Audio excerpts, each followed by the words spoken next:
তারপর আমরা জানতে পারি এখানটায় স্বপন মাহালি বলে একজন, ওনাকে হাতি দিয়ে আক্রান্ত হয়েছে। গতকালকের ঘটনা, উনি মেডিকেলে চিকিৎসাধীন ছিল, আজকে উনি মারা যান। হাতির হানায় আহত যুবকের মৃত্যুর ঘটনায় চাঞ্চল্য ছড়ালো। মৃত যুবকের নাম স্বপন মাহালি, তার বয়স 30 বছর। শনিবার উত্তরবঙ্গ মেডিকেল কলেজ ও হাসপাতালে চিকিৎসাধীন অবস্থায় তার মৃত্যু হয়। শুক্রবার খড়িবাড়ি বুড়াগঞ্জ গ্রাম পঞ্চায়েতের মঞ্জয় জোত এলাকার বাসিন্দা স্বপন মাহালি সকালে প্রকৃতির ডাকে সাড়া দিতে গিয়ে দাতাল হাতির হানায় জখম হন। পরে স্থানীয়রা মারাত্মক জখম অবস্থায় যুবককে উদ্ধার করে প্রথমে নকশালবাড়ি গ্রামীণ হাসপাতাল ও পরে উত্তরবঙ্গ মেডিকেল কলেজ ও হাসপাতালে ভর্তি করে। আজ শনিবার যুবকের মৃত্যু হয়। এদিন খবর পেয়ে ঘটনাস্থলে পৌঁছান টুকুরিয়া ঝাড় বন দপ্তরের কর্মীদের পাশাপাশি শিলিগুড়ি মহকুমা পরিষদের কর্মাধ্যক্ষ কিশোরী মোহন সিংহ এবং বুড়াগঞ্জ গ্রাম পঞ্চায়েতের উপপ্রধান পঙ্কজ বর্মন সহ অন্যান্যরা। ঘটনায় শোকের ছায়া নেমে এসেছে গোটা এলাকায়। পরিবারের তরফে বন দপ্তরের কাছে ক্ষতিপূরণের দাবি জানানো হয়। ঘটনার তদন্ত শুরু করেছে বন দপ্তর। তবে মাঝের মধ্যেই এলাকায় হাতির হানার ঘটনায় আতঙ্কিত স্থানীয়রা। প্রশাসনের তরফে দ্রুত হাতির দলকে জঙ্গলে ফেরানোর পাশাপাশি স্থানীয়দের নিরাপত্তার আশ্বাস দেওয়া হয়। এখানটা বুড়াগঞ্জ চন্নাজোত এলাকায়, ঠিক আছে, মনোনয়ন সংসদে দাতালের একটা দল আসছিল।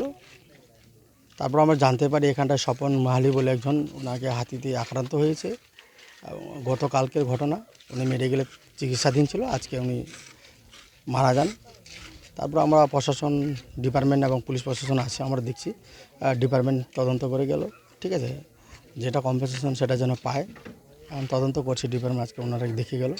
আমরা এটাই দেখছি যে যত তাড়াতাড়ি হোক ওনার কম্পেনসেশনটা দেওয়া হোক, আমরা আশা রাখছি প্রশাসনের কাছে। এই এলাকা তো প্রায় হাতির হানা। হ্যাঁ, আজকে আমরা কথা হলো রেঞ্জার সাহেবের সাথে, আজকে এই হাতির টিমটাকে তাড়ানোর জন্য নিয়ে যাওয়ার জন্য একটা ব্যবস্থা করছে ওনারা। যদি না আজকে নিয়ে যেতে পারে, এখানটায় পেট্রোলিং ভ্যান থাকবে, ফরেস্ট ডিপার্টমেন্টের কোনো অসুবিধা নেই। সকালে যখন আমি উঠি, আমি তো ডেলি বাগানে কাজ করতে যাই, ওটার জন্য সকালে উঠি। তারপর তখন আমি রান্না করছিলাম, তখন আমার দেওর ও বাথরুমে যাচ্ছিল। যখন বাথরুম থেকে ও বার হয়, তখনই হাতি ওই যে আমাদের রান্নাঘরের পিছন দিক দিয়ে গেল। তখনই ও সুর দিয়ে ওকে ছিটকে একেবারে দেওয়ালের মধ্যে ফেলে দিল। তখনই ওখানে অজ্ঞান হয়ে যায়, এরকম হয়েছে। তারপর ওকে আমি আর আমার ভাগনা ছিল, আমরা দুইজন মিলে নিয়ে আসলাম ওকে। তারপর গাড়িগুলো ডাকলাম। তারপর আমরা নকশালবাড়ি নিয়ে গেলাম। নকশালবাড়ি থেকে মেডিকেলে নিয়ে গেছি। তো কি কেমন আছে এখন তো উনি তো নেই, এই পৃথিবী ছেড়ে চলে গেছে। ফরেস্ট ডিপার্টমেন্টে বলেছিলেন এই ব্যাপারে? এই ব্যাপারে তো হ্যাঁ, ফোন করা হয়েছিল, কিন্তু এখন ওরা বলছে কি আমাদের প্রমাণ লাগে। আর আমাদের তখন তো সবার তো একই মানে ওই রকম তো থাকে না। আমরা এই রোগীকে নিয়ে তাড়াহুড়া, কোন দিকে নিয়ে যাব, কি করতে হবে না করতে হবে। আরও কি আশ্বাস দিল এখন? ওরা ওই প্রমাণই ওরা চাচ্ছে। কোন জায়গা এটা? এটা মঞ্জায়জত। যে মারা গেছে কি নাম ওনার? স্বপন মহলি।